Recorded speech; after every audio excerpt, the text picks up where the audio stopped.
Salut tout le monde les gens et bienvenue pour ce La Story d'un Drawer épisode 1. Je vous laisse en compagnie de la timelapse et de la musique et je vous retrouve pour la fin pour les quelques descriptions.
Nous voilà arrivés à la fin de ce La Story d'un Drawer de 2018. Donc pour ces dessins, hein, comme je vais vous l'expliquer, eh bien en fait ça va être une fresque. Et oui, une fresque, ça veut dire donc ça sera euh, c'est pour ça que je n'ai pas recadré le personnage, parce que je n'ai pas l'encadrement, je ne l'ai pas remis autour de lui, parce que justement, eh bien, les prochains personnages seront dessinés sur la même feuille, on va dire.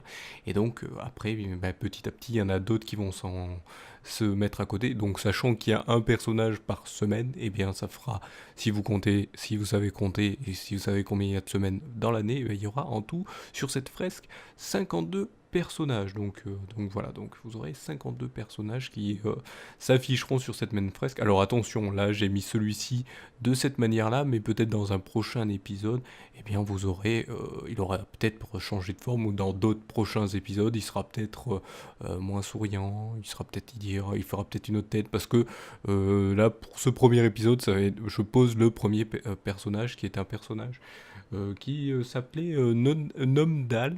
Nomdal, et qui était un personnage donc de l'univers de Ptéancia. Tous les personnages que vous verrez, c'est de l'univers de Ptéancia, un univers que j'avais créé. Et ce personnage est c'était un peuple, on va pas dire pacifique, mais très calme, hein, mais ils ne communiquent pas, ils ne savent pas parler, ils communiquent que par leurs antennes qui peuvent rétracter, hein, c'est ce que vous voyez sur sa tête, c'est des genres d'antennes, et ils ne communiquent que par cette façon-là, hein. Il y en a un qui est émetteur et il y en a un qui est récepteur, donc ils en rendent un d'un côté et ils envoient des ondes de l'autre, donc voilà, ils vivent surtout dans les endroits tempérés, et ils se fabriquent eux-mêmes leurs trucs, hein. Voilà, vu qu'ils sont calmes, ils chassent eux-mêmes, ils font tout eux-mêmes, bien sûr. Et voilà, ils savent communiquer, mais d'une autre manière. Voilà, donc c'est j'avais appelé ça les noms d'Al, mais ils pourront peut-être changer de nom d'ici plusieurs années si je décide de m'y remettre dessus. Mais là, pour l'instant, je redonne le nom qu'ils avaient à l'époque. Donc voilà pour ce La Story d'Underworld. Je vous invite, hein, si vous trouvez ce idée de concept, très bien de mettre un pouce bleu, hein. Donc le pouce bleu c'est pour le référencement, pour faire apprécier les concepts que je propose bien sûr à d'autres personnes, pour que les autres personnes puissent voir.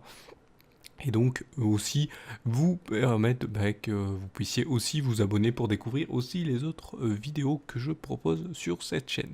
Je vous remercie donc de m'avoir suivi, je vous donne rendez-vous à une prochaine vidéo ou un prochain épisode. Allez, salut à tous.